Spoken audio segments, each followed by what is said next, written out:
es un tiempo de Dios. Es la hora de empezar una nueva canción. Levantemos juntos nuestra voz. Tu tiempo empieza, es tu tierra nueva. Tierra nueva. Quiero que vaya conmigo a 1 de Juan 3, 4 al 6. Estamos en esta serie que se llama ¿cómo? Bajo su protección, ¿sí? Entonces voy a invitarlo a que declare conmigo ahí: Señor Jesús, yo sé que tú y tu Santo Espíritu están en este lugar. Ayúdame a escuchar, a entender, pero hoy te pido que esta prédica jamás me olvide de practicar, en el nombre de Jesús. Primera de Juan, capítulo 3, versículos del 4 al 6, dice lo siguiente: todo el que comete pecado quebranta la ley. De hecho, el pecado es transgresión de la ley. Pero ustedes saben que Jesucristo se manifestó para quitar nuestros pecados, y Él no tiene pecado. Todo el que permanece en Él no practica el pecado. Todo el que practica el pecado no lo ha visto ni lo ha conocido. Padre, gracias por tu palabra, Señor. Yo me aferro a tu voluntad buena, agradable y perfecta. Y te pido que lo que has revelado a mi vida a través de este pasaje, a través de esta predicación, a través de todo lo que nos has permitido resumir en este sermón, Señor, sea usado por ti para la iglesia, Dios. Te pido, Señor, que aquietes mi alma, Señor, y coloques tu fuego en mi boca, Dios. Que con el temor y temblor que siempre nos lleva al altar y tu palabra, podamos hoy hablar de tu parte a este pueblo que tanto anhela de tu voz. En el nombre poderoso de Jesús. Amén y amén. ¿Tienen celular? ¿Sí? ¿Con internet? Saquen su celular, por favor. ¿Listo? Saquen su celular y en los que puedan escaneen este código QR. Vamos a hacer un juego de psicología. Estamos en el psicólogo. ¿Ya? ¿Hay psicólogos acá? Bueno, me perdona, esto es un ejemplo nomás. Bueno, pero usted escanee ese código QR, eso lo va a llevar a un link. ¿Listo? Y en ese link hay una pregunta. Y es, piense que yo le voy a hacer esta pregunta, usted cierra los ojos y responde de una, no se ponga a pensar más. Lo primero que venga a la mente cuando usted escuche esta palabra. ¿Cuál es la palabra? Pecado. Escriba ahí, solo tiene una línea para responder. Lo primero que venga a su mente cuando salga la palabra pecado. Escríbalo ahí. No me mire como pecado, no, piense. Escríbalo ahí, no me mire a mí. Cierre sus ojos y escríbalo. Ya. Esto es lo que ustedes están respondiendo, ¿no? En línea. Me encanta, siguen respondiendo. ¿Listo? Oiga, pero sí que responde.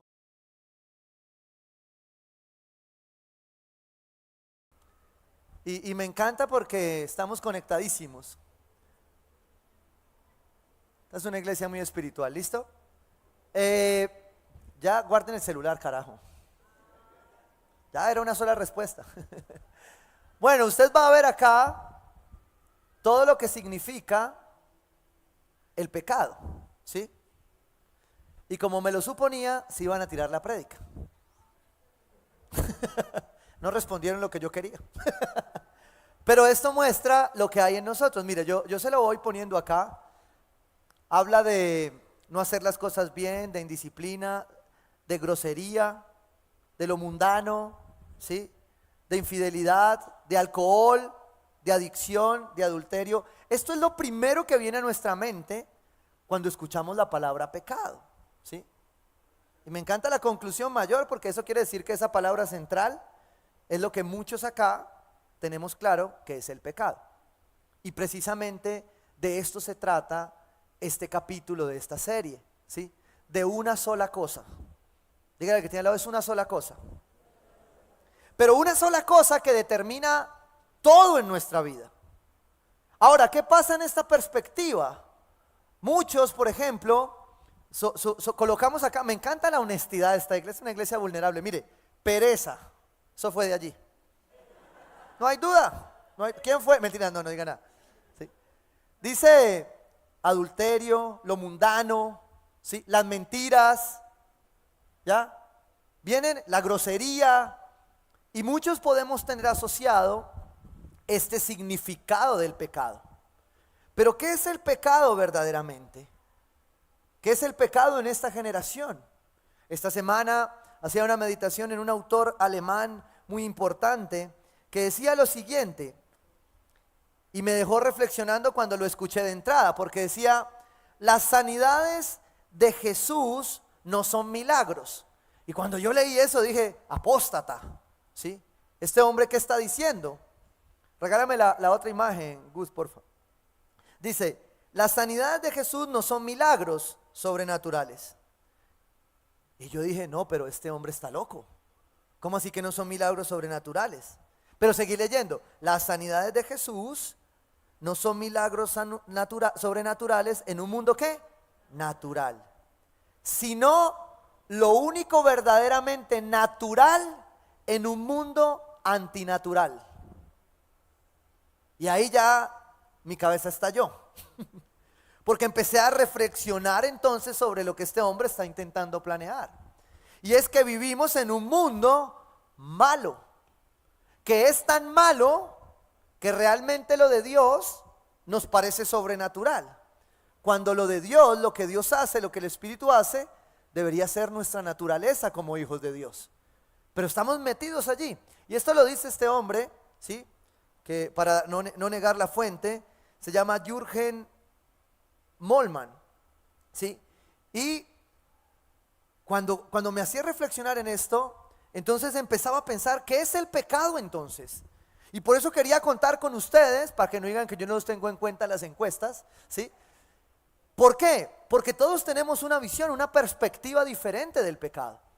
Pero el pecado tiene en su definición como tal, que es muy difícil de definir, una raíz. Y cuando hablábamos hace 8 días de estar bajo la protección de Dios, bajo su cobertura, pues tenemos que empezar a entender cuál es la raíz del pecado. ¿Por qué? Porque surgen comentarios como el que un señor de apellido Bergoglio hizo esta semana, aduciendo que los hombres somos buenos por naturaleza. Y eso es falso, porque los hombres no somos buenos. De hecho, venimos de una naturaleza caída. Fuimos buenos. Y si ahora somos buenos, no es porque lo seamos, es por la obra de Cristo en la cruz. Porque incluso aquel que hace buenas obras, ¿sí? No necesariamente en el fondo es bueno.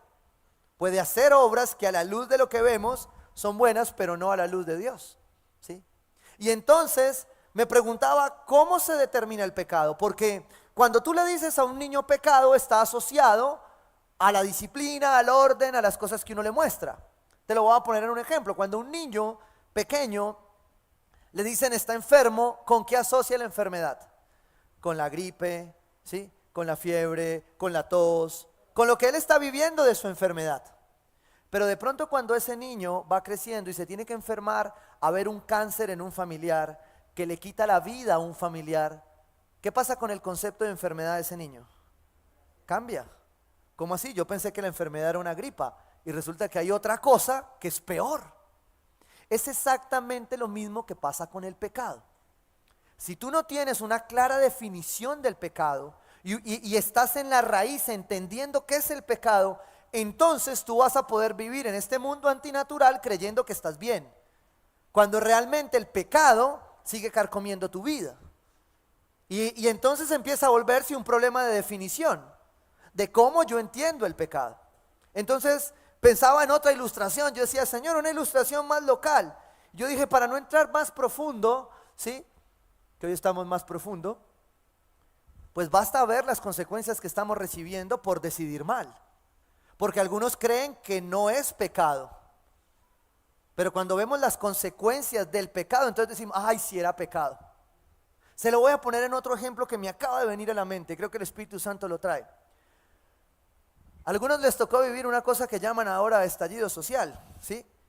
llámese un paro, y estábamos post pandemia, y estábamos todos estresados, y se vino esta locura. Y yo empezaba a hacer memoria de cómo comenzó esta locura. Y esta locura comienza con una buena intención.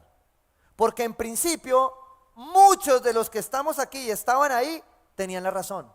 Estaban reclamando algo que aparentemente era ¿qué? Justo. Y entonces en principio todo era bueno, ¿sí? Es más, a la iglesia nos señalaban por no participar a veces. Y yo lo único que hacía era aquí, Señor, ¿qué hago? Voy, no voy, entro, no entro.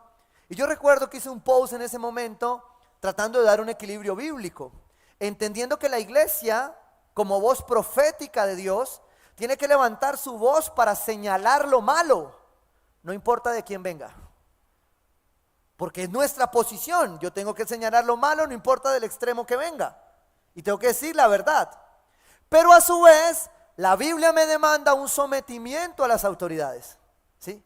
O sea que necesitamos levantar la voz para la opresión, porque vivimos en un pueblo oprimido, vivimos con gobiernos que nos oprimen, porque son humanos y porque no tienen clara la raíz del pecado, ¿sí? Pero entonces después, y exhortaba también a estar sujetos a las autoridades. Y yo me quedé ahí. Y viene esta bendita marcha y fue todo el mundo la emoción, la sensación. No, claro, esto fue lo que el pueblo necesitaba. Y después, ¿qué se vino? La destrucción, rebeldía, anarquía, todo lo malo que uno podría ver en un espejo. Por una buena intención que terminó en una mala decisión. ¿Por qué? Porque en la raíz del pecado hay algo más. Entonces, cuando usted no lo puede definir, cuando usted no puede tener claro qué es el pecado, pues usted no se enfrenta realmente al pecado, ¿sí? Voy a ir a la palabra y al texto que nos unía al principio. Primera de Juan, capítulo 3, versículo 5. Dice, todo el que comete pecado, ¿quebranta qué? La ley. De hecho, el pecado es transgresión de la ley. Y eso nos lleva un poco a la definición real de lo que es pecado. En su original, la palabra griega, para los que les gusta el griego, ¿sí? Por lo menos el yogur, ¿sí? La palabra griega que define transgresión o infracción es anomia. Yo veía esa palabra y yo dije, qué raro esa palabra, ¿cierto? Pero anomia es la raíz del pecado. ¿Qué significa anomia? Significa la condición de estar sin ley debido a la ignorancia misma de ella o debido a la violación que yo decida sobre ella. En derecho los abogados saben que aplica un dicho muy popular que dice que la ignorancia de la ley que no me exime de ella. Con el pecado es igual. Que tú ignores qué es el pecado no te exime de las consecuencias del pecado mismo. Por eso una iglesia que tiene el Espíritu Santo es una iglesia que batalla más contra el pecado. Porque si el Espíritu Santo viene y me hace sentir todo, pero no me hace arrepentir, ese no fue el Espíritu Santo. Fue otra cosa. Porque el Espíritu Santo llega a lo profundo. ¿A través de qué? De su palabra. Es más, dice la palabra que Él llega hasta la médula de los huesos. Eso es lo que el Espíritu Santo hace. Para convencerte de pecado, de justicia y de juicio. Pero volvamos a la definición. ¿Qué es anomia? No someterse a ella, a la autoridad que ella tiene. A la autoridad que Dios me dio. ¿Sí? En este caso, como ya lo sabemos, a la autoridad la cual toda viene de Dios. Hay un diccionario muy especial de teología que se llama Vine y dice, tiene esta definición que quiero dártela así. Pecado, el pecado establece el carácter esencial de esta palabra como rechazo a la ley o la voluntad de Dios y la sustitución de la voluntad de Dios por la suya propia. ¿Sí me entiende lo que le estoy diciendo? Que cuando usted hace su voluntad y no la de Dios, ¿cómo se llama? Pecado. ¿Me está entendiendo un poco lo que le quiero decir hoy? Mire, me fui a hacer algo que pues uno no tiene razón de hacer, intención de hacer. Pero fui y me busqué la Biblia satánica. Hay una Biblia satánica, por si no lo sabía. ¿Y sabe qué es lo primero que dice esa Biblia? El versículo número 1 de la Biblia satánica dice: haz tu voluntad. ¡Wow! El segundo versículo es muy conocido. Lo usan mucho a veces las señoras, ¿sí? Y es ese que dice: ¿sí vio? Se lo dije. Ese es el segundo versículo de la Biblia satánica. Pero el primero dice: haz tu voluntad. Satanás sabe muy bien de qué se trata el pecado. Y aquí empezamos entonces a intentar dar una definición que no es fácil del pecado. Pero creo que Primera de Juan nos lleva a entender que es transgresión de la ley. Pero pastor, entonces si eso es así, pues eso no me afecta a mí porque yo vivo por gracia. Bueno, voy a intentar mostrarle qué dice la Biblia entre la ley y la gracia y la definición de pecado. Quiero que vayas conmigo a Lucas 14, versículo 15. Y aquí hay 3 o 4 consideraciones muy importantes a la luz de entender la definición real de pecado. ¿Para qué? Para estar bajo su protección. ¿Por qué necesito saber qué es el pecado? Porque yo quiero estar bajo su protección. Y estar bajo su protección es estar bajo su autoridad. Y estar bajo su autoridad es procurar su voluntad, que a veces no me agrada, que a veces cuesta, pero que es su voluntad al fin. Amén. Lucas 14, versículo 15. No se vaya a apartar de ahí. Y díganle al que tiene al lado: vamos a buscar en este texto una sola cosa. ¿Listo? Lucas 14, 15 dice: al oír esto, uno de los que estaban sentados a la mesa con Jesús le dijo. ¿En dónde estaban sentados? En la mesa. Hay varios actores en este pasaje, usted los va a ir resaltando ahí. Pero hay una mesa en la que Jesús se sienta. Hay una mesa a la que Jesús te llama. Hay una mesa en la que Jesús te espera. A mí me encanta recordarla de esta manera, marcó mi vida muy especialmente. Se llama la mesa del Rey. Y tú estás invitado a esa mesa. Eso es lo que dice la palabra. Escucha esto. Al oír esto, uno de los que estaban sentados a la mesa con Jesús le dijo: dichoso el que coma en el banquete del reino de Dios. Jesús le contestó: cierto hombre preparó un gran banquete. Escucha esto. Hay un hombre que está diciendo: sentarme a la mesa del rey es genial. Inmediatamente Jesús contesta con una parábola. Pero este hombre había hablado de sentarse en la mesa del reino. ¿De qué tiempo está hablando? ¿De ese momento? No, de este y del que está por venir. Cuando usted toma esta parábola, entonces usted empieza a encontrar el sentido profético de la palabra de Dios. Porque no estaba exhortando solo a los que estaban allí, sino a los que estamos acá y a los que Dios sabía que iban a anhelar sentarse a la mesa del rey. Sigamos leyendo. Dice: Jesús responde: dichoso el que coma en el banquete del reino de Dios. Jesús le contestó: cierto hombre preparó un gran banquete. ¿Quién preparó ese gran banquete? Dios, el Padre, ¿sí? El Rey. E invitó a muchas personas. Señores, les está llegando una notificación a WhatsApp. Ahora, invitación, ¿cierto? Le está llegando a usted ahora la invitación. ¿De qué? Una invitación a comer. ¿Quién no acepta una invitación a comer? ¿Sí o no? Vea, mira, que lo invito a almorzar hoy. Uno sale, ¿sí o no?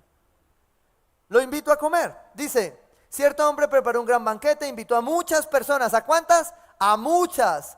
A la hora del banquete mandó a su siervo. ¿Quién es el siervo? Jesús, nuestro abogado, nuestro intercesor, que viene y te dice: ven y entra por esta puerta.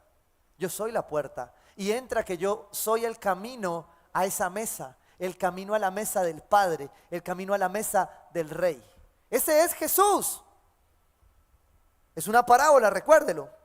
Dice: a la hora del banquete mandó a su siervo a decirle a los invitados: vengan, porque ya todo está, ¿qué? Listo. ¿Qué instrucción le dio? Vengan. Yo no sé si a usted le ha pasado en su casa, de pronto en la suya no, en la mía a veces pasa que la mamá dice: listo, está servido, vengan. ¿Cómo? Ay, yo pensé que eso era solo en mi casa. Hoy usted va a dejar de decir ya voy, ya le voy a mostrar por qué.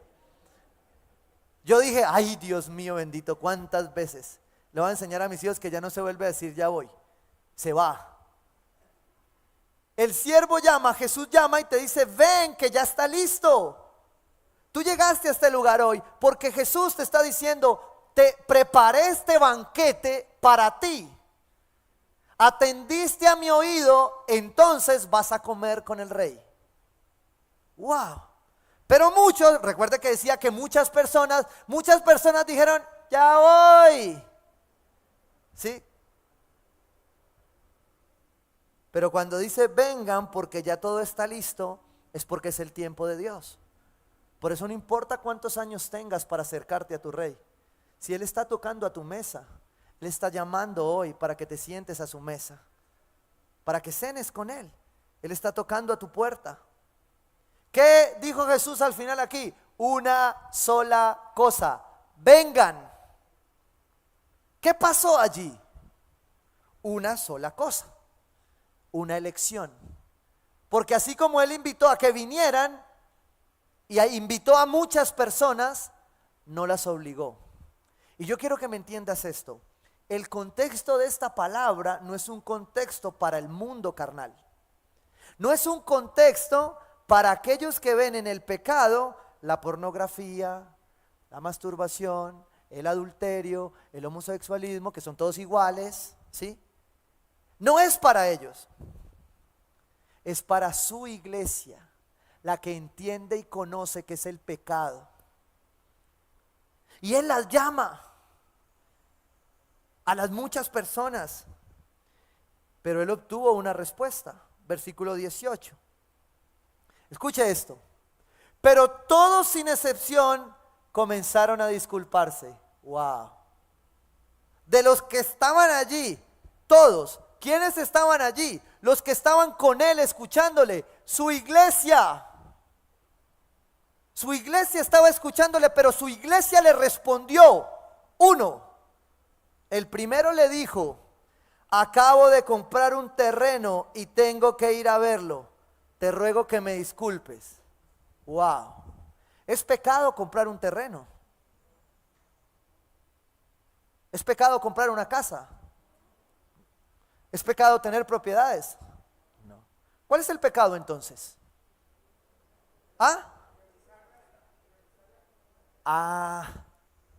¿Cuál es la raíz del pecado? Mi voluntad versus la voluntad de Dios. Mi sujeción a Dios versus la sujeción a mis placeres y a mi carne. No hay ningún pecado en tener un terreno, en comprar una propiedad, en tener muchas propiedades. El pecado de esto es que tú no atiendas al llamado. El llamado decía, vengan. Pero algunos estarán muy ocupados comprando terrenos. Por eso te estoy hablando que esta es una palabra profética de fin de los tiempos a los que les gusta el Apocalipsis, ¿sí o no? ¿Por qué? Porque prepararnos para el fin de los tiempos no es estar pendiente de un calendario en el cual al fin y al cabo solo Él sabe el día y la hora. Lo que nos compete a ti y a mí del fin de los tiempos es entender cuál es nuestro rol hasta que Él venga, para llevar buenas nuevas de salvación y esperanza a aquellos que están por fuera. Porque hasta aquí esta parábola muestra personas que estaban con Jesús, que cuando Él les dijo, vengan a la mesa, dijeron, no, estoy muy ocupado, tengo muchas casas, yo ya estoy poniendo una inmobiliaria, ni modo. Pero Jesús no consideraba eso pecado, Él no exploró nada más allá. Él lo que dijo fue, el amor a eso, y de hecho la palabra dice, el amor al dinero es la raíz de todos los males. Donde está tu tesoro, allí estará tu corazón. Por eso cuando uno construye una casa, construye una propiedad, yo ya le tengo temor, he hecho tantos intentos que le digo, Señor, hazlo tú. ¿Por qué? Porque sé que a veces uno pone el corazón tanto en eso material, que al final termina siendo un Dios. Y entonces yo ocupado, justo ese día estaban taladrando en la casa y el Señor está diciendo, claro, no escuché porque usted estaba arreglando un terreno. Y Dios no te condena por tener cosas materiales, pero hay un pecado en tener las cosas materiales y olvidarse de Dios. Versículo 19, otro personaje, de pronto usted no cabe en el anterior, pero cabe en este. Otro adujo, acabo de comprar 5 yuntas de bueyes y voy a probarlas. Te ruego que me disculpes. En español moderno, hoy, ¿qué significaba el buey? ¿Un animal de qué? De trabajo, ¿sí? Sobre el cual se colocaban para arar la tierra, ¿cierto? ¿Es pecado trabajar? No, no, porque esa fue una alabanza vieja que ya la cambiaron, es más, quedó redimida, ¿sí? Que decía que el trabajo lo hizo Dios como castigo, ¿sí o no? No, no, no, no, no. El trabajo es antes delante, ¿sí?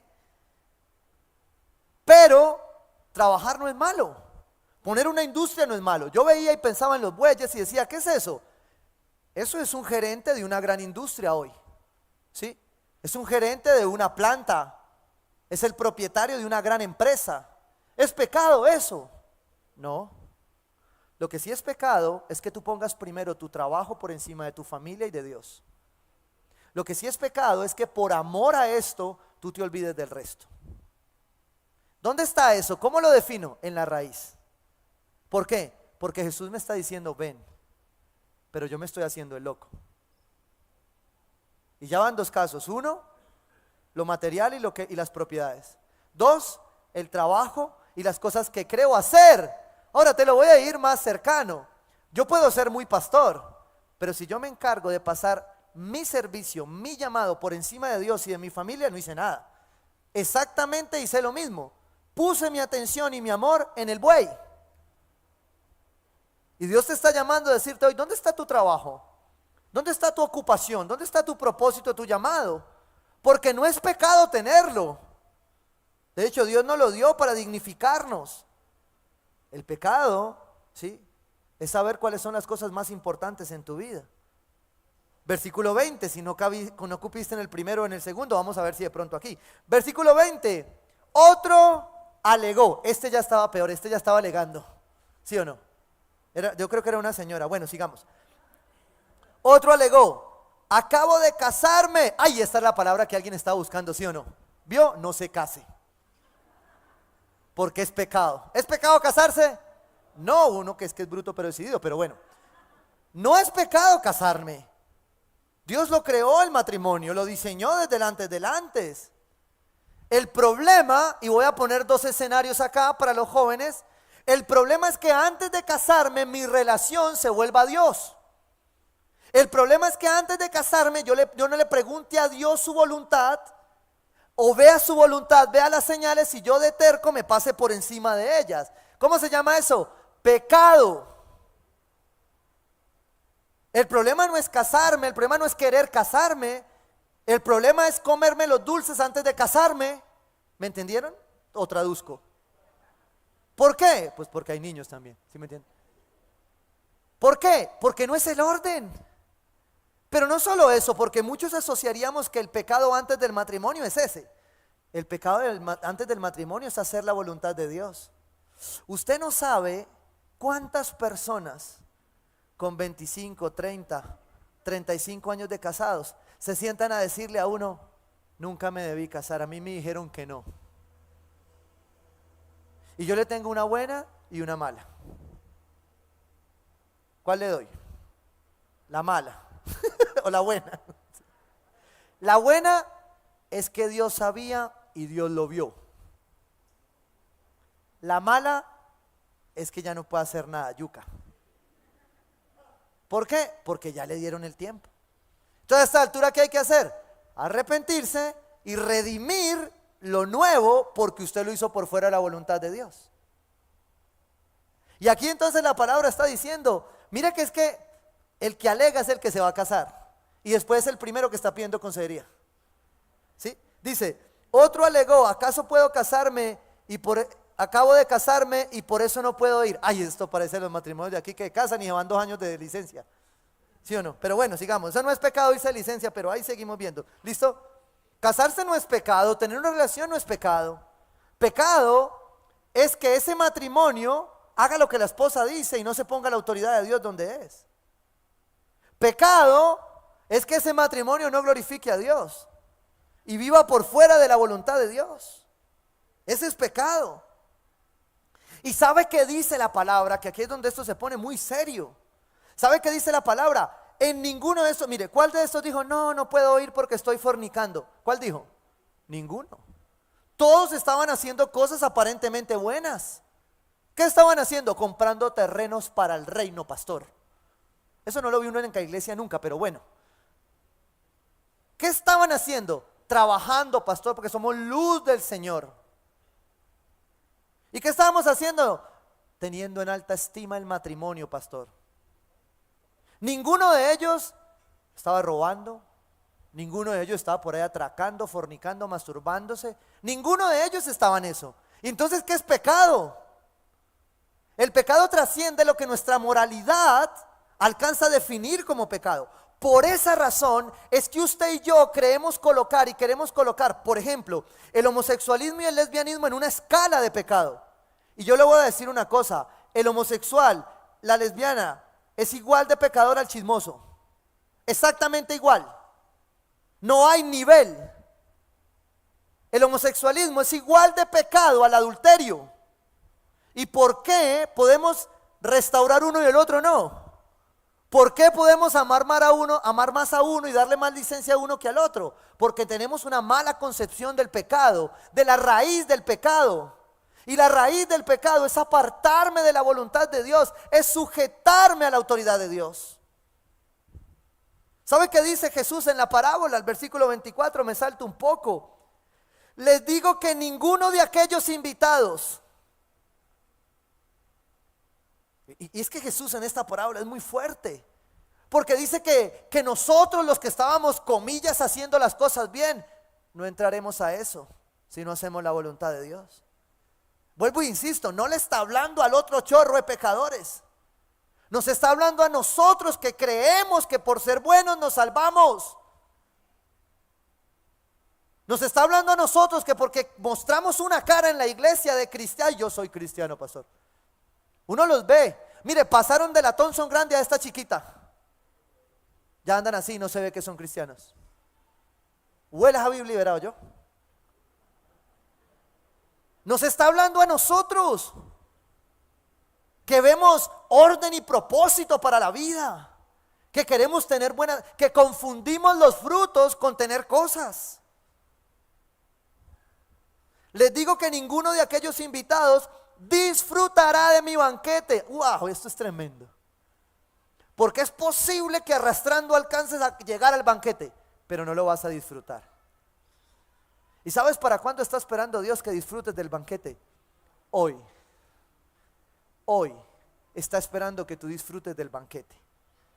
Por eso quiere que tú tengas muy claro qué es el pecado. Porque cuando tienes muy claro qué es el pecado, tú entiendes que es transgredir la ley. Pero cuando tú tienes muy claro qué es el pecado, también entiendes muy claro qué es la gracia.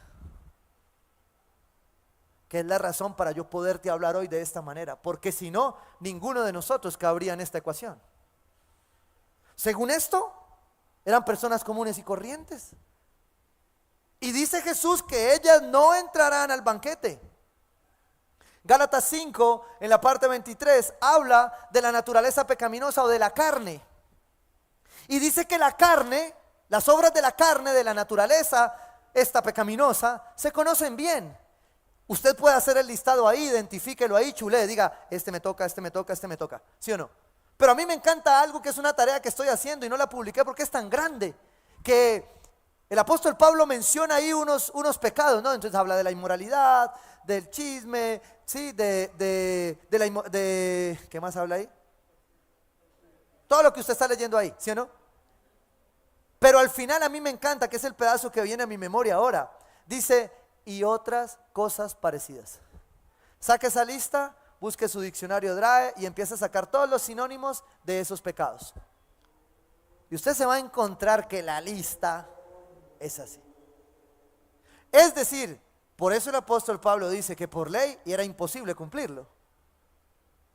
Pero nos exhorta y nos dice que los que practican tales cosas no heredarán el reino de Dios.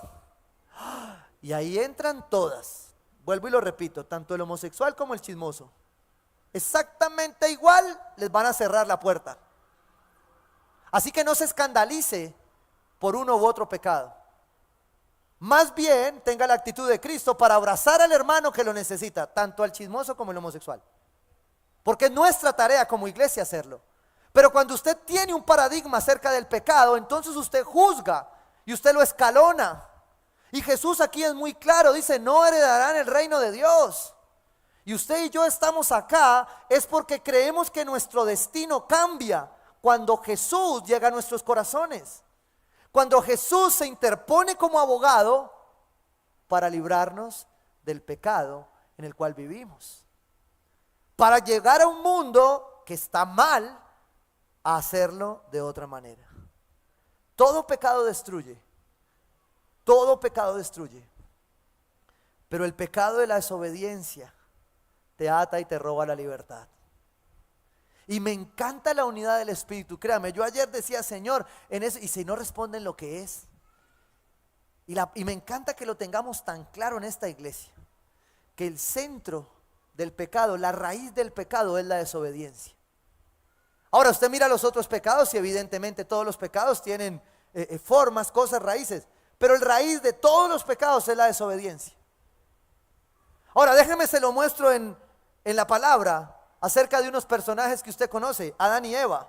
Segunda de Corintios 11:3 dice, pero me temo que así como la serpiente con su astucia engañó a Eva, ¿a quién? A Eva. Los pensamientos de ustedes sean desviados de un compromiso puro y sincero con Cristo. El problema de la raíz del pecado, de la desobediencia, es que Satanás engaña y quiere engañar sobre la desobediencia. Entonces quiere colocarte, decir, no, pero esto que estoy haciendo no es pecado, esto es bueno. Y además todos lo hacen. Sí, Primera de Colombiano 2:1. ¿Cierto? ¿Por qué? Porque todos lo hacen, yo lo hago. Pero usted no, porque usted tiene una convicción del pecado diferente.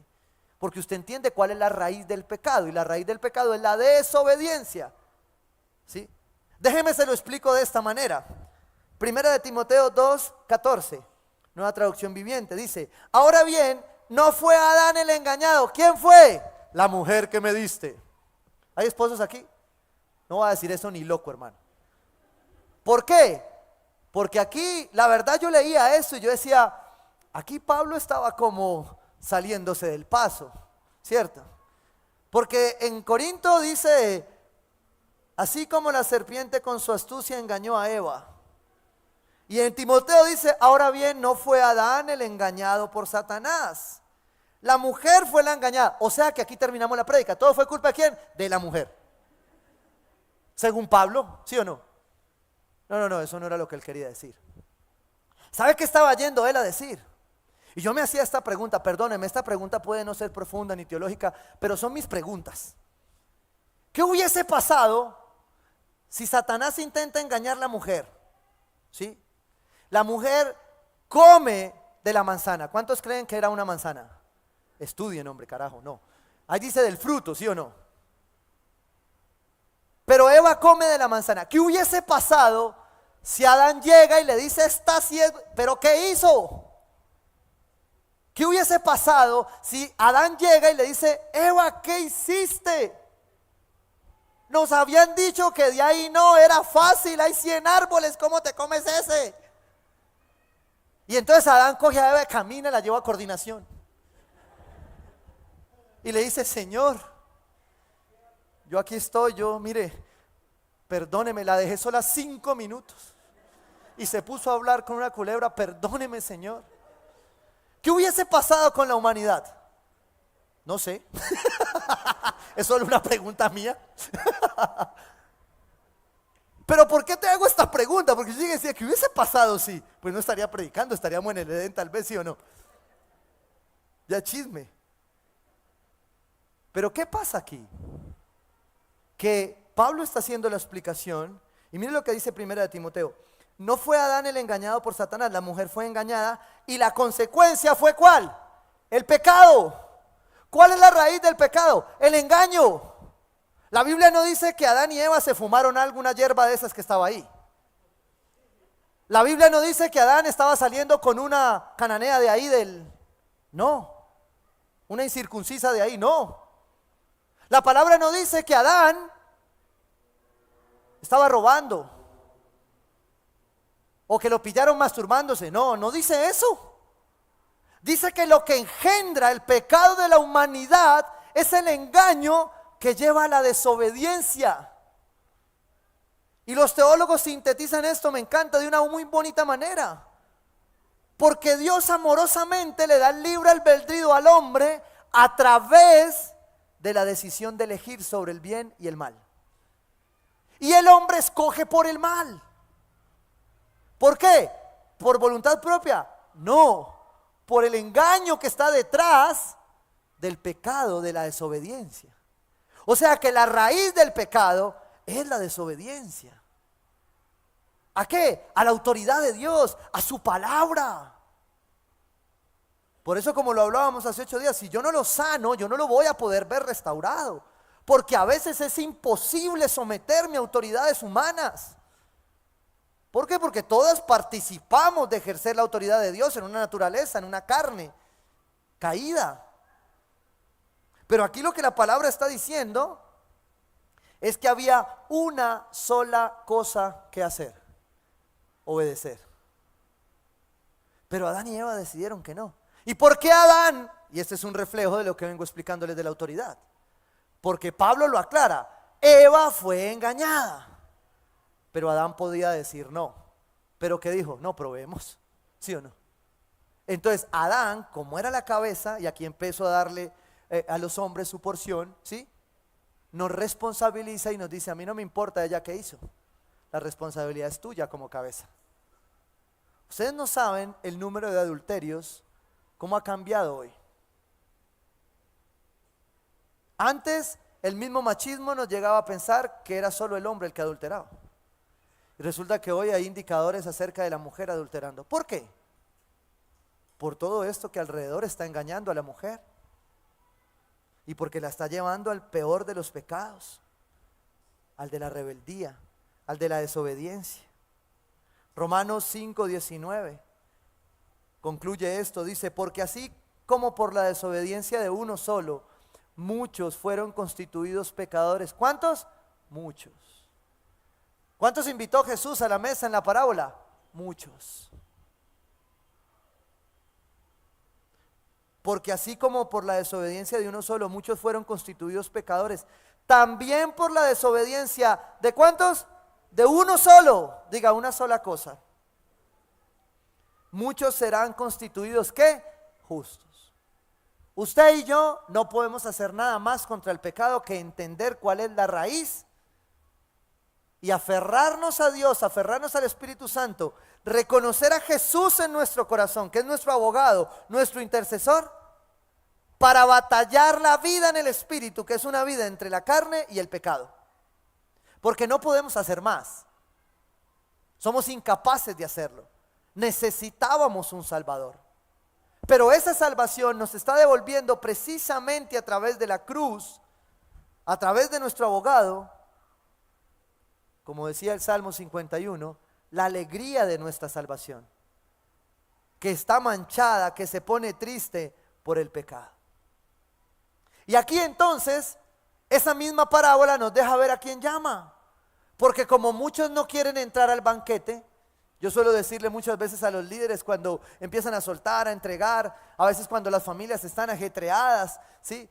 que hay mucho por hacer, muchas cosas, cargas, que termina uno haciendo 100 cosas. Yo le digo: bueno, ¿qué vas a devolver? Pues pastor, yo tengo 3 hijos, ¿puedo devolver 2? No, no se puede. ¿Sí me entiende? No se puede. ¿Qué más vas a devolver? ¿Sí? ¿Por qué? Porque llega un momento donde tú no tienes fuerzas. Y ahí donde tú no tienes fuerzas es donde lamentable a veces o operas por la verdad o operas en pecado. ¿Qué hace Jesús en la parábola? Vuelvo a Lucas 14:22. El siervo regresó y le informó entonces a su señor. Entonces el dueño de la casa, ¿qué hizo? Se enojó. ¡Ay! Mire, Dios es grande en misericordia. Dios es fiel, pero Dios también se enoja. Dios a veces se enoja cuando te llama y tú dices: ya voy, como la mamá. Ya voy, mijo, que recoja los tenis. ¿Cómo saben, no? ¿Por qué? Y la palabra lo dice, Jesús está diciendo en la parábola que él se disgustó. Ahora, su disgusto no trascendió a acabar con todo, porque el día que Dios se enoja y dice se acabó, se acabó. Pero eso no es lo que está diciendo acá. ¿Sabe qué dice? Dice que el dueño de la casa se enojó y le mandó a su siervo: sal deprisa por las plazas y los callejones del pueblo y trae aquí a los pobres, a los inválidos, a los cojos y a los ciegos. Trae aquí a los homosexuales, a los fornicarios, a los adúlteros, a los pervertidos, a los que no entienden cuál es la raíz del pecado. Porque los que deberían entenderlo no lo entendieron y se fueron a hacer otras cosas en sus placeres y deseos. Se fueron a tener cosas, casas, esposos, y se olvidaron de mí. Porque cuando les dije vengan, estaban muy ocupados. Y un día el Señor va a venir y le va a decir a su pueblo: vengan, que está listo el tema. ¿Y tú qué vas a decir? ¿Estoy muy ocupado? ¿Sabes por qué el Señor manda, tratando de entender este texto, y le dice a Jesús, al siervo: ve y llama, sal deprisa a las plazas, que hay gente perdiéndose? Y esa gente que está quebrada, rota, que ya no es religiosa, que no dice que es cristiana, cuando yo les diga vengan, me seguirán, porque sus corazones están dispuestos y solo están esperando que nosotros, los religiosos, vayamos por ellos y les digamos de parte de Jesús: vengan, el banquete está listo, la mesa está lista. Esos son los pobres, los inválidos, los cojos, los ciegos. Señor, le dijo luego el siervo, ya hice lo que usted me mandó, pero todavía hay lugar. Porque aún así a veces la gente se resiste, pero aún hay lugar en la mesa. Dígale al que tiene al lado: hay un lugar en la mesa para ti y para mí. Y el Señor le dice: Señor, le dijo luego el siervo, ya hice lo que usted me mandó, pero todavía hay lugar. Entonces el Señor le respondió: ve por los caminos y las veredas y oblígalos a entrar, para que se llene mi casa. Y yo decía: wow, si tú eres de esos que resistió, que dio lidia, bienvenido a la mesa del rey, como yo. De esos que Dios nos tuvo que traer de la oreja, de esos que Dios nos tuvo que partir en 3 pedazos, de esos que no entendíamos el pecado, pero tuvimos que darnos contra un muro a punto de perder todo para ver a Dios. Y te voy a... No, yo la cuento o no la cuento, contémosla. Yo estaba en el inframundo, estaba distinguiendo a mi esposa, ya la había declarado sobre ella, pero yo estaba en el inframundo. Y un día con unos amigos fuimos a una reunión, una festividad, y de pronto en esa festividad hubo mucho licor. Parte de mi pasado fue que el licor controlaba mi vida. Y mis muy buenos amigos me dejaron en un centro comercial, en mi carro. Llamaron a mi novia de ese momento. Bueno, no era mi novia, no era nada, pero sabían que éramos amigos. Hoy mi esposa, menos mal, no está. Y le dijeron: Lina, hermano queda en Palmetto, no se puede sostener. No lo cuento con alegría, ¿no? Con mucha pena. Lina llegó, me vio en muy mal estado. En ese momento ella no sabía manejar, pero manejó. No le cuenten a nadie. Sacó el carro, se fue a mi apartamento. No sé cómo me subió. Sí, gracias a Dios estaba más delgado en ese tiempo. Yo vivía en un apartamento de soltero en el que compartía con mis supuestos amigos. Y me dejó, yo no le estoy contando que yo ya llegué allá, o sea, yo no sé cómo pasó todo eso, ella contará después. El caso es que yo al otro día me levanto en mi cama, más o menos bien vestido, con un vaso de agua en la mesa, un Alka-Seltzer y una nota. que decía con mucho cariño, como el paraguas, mijo, ábrase. Yo con borrachos no salgo. Y yo ya no sabía qué era peor, si el guayabo o que ella se me dejara. Pero básicamente lo que ella hizo fue pararse para decir, el pecado o yo. Y en ese momento donde ella se para muy firme en mi vida, yo, aún sin comprender muchas cosas, entiendo que el pecado me estaba quitando la oportunidad de ser alguien nuevo. Yo no comprendía lo que usted puede comprender hoy, es cuál es la raíz del pecado. Usted tiene un privilegio hoy, usted lo está comprendiendo. Dios hizo la obra, pero tuvo que haber arrepentimiento. Dios hizo la obra, pero tuvo que haber alguien firme. No te enojes con el que está al lado tuyo siendo muy firme para no contemplar el pecado, porque el que está al lado tuyo diciéndote no peques más, te ama y no quiere verte así. ¿Por qué? Porque la intención de Jesús es que todos llenemos la mesa. Quiero cerrar con esto, Romanos 6, versículo 12. La gran comisión nos demanda: vayan y hagan discípulos de las naciones, enseñándoles ¿a qué? A obedecer, no a comprar terrenos, no a comprar casas, no a tener cosas, no a hacer, a tener y a parecer, a obedecer. Eso es hacer discípulos. Y Pablo dice en Romanos 6, versículo 12: por lo tanto, no permitan ustedes que el pecado reine en su cuerpo mortal, ni obedezcan a sus malos ¿qué? Deseos. Lo que está diciendo Pablo es: coloca al Señor como tu único rey y no dejes que tus deseos de la carne te gobiernen. Dale el gobierno de tu carne, de tu emoción, de tu sentimiento, de tu intelecto. ¿A quién? A Dios, que es tu rey, porque Él está preparando una mesa para ti. Versículo 14: así el pecado no tendrá dominio sobre ustedes, porque ya no están bajo la ley. Sí, la definición de anomia, de pecado, es transgredir la ley, pero tú y yo no estamos bajo la ley. Por eso es posible que la transgredamos. Pero cuando tú encuentras la raíz del pecado, entiendes que es un tema de obediencia a Dios, a su autoridad, a la autoridad que te da protección y cobertura.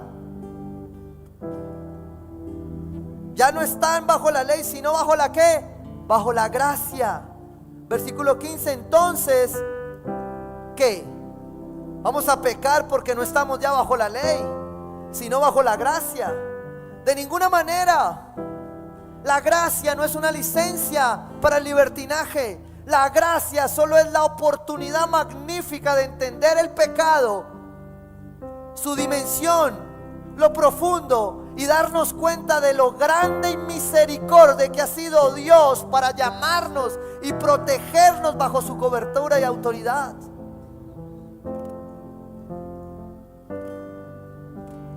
De ninguna manera. ¿Acaso no saben ustedes que cuando se entregan a alguien para obedecerlo, son esclavos de aquel a quien obedecen? Claro que lo son, ya sea del pecado que lleva a la muerte o de la obediencia que lleva ¿a dónde? A la justicia. Dios te está diciendo hoy: toma una decisión en esa área de pecado. Acabas de recibir en tus manos la cena del Señor.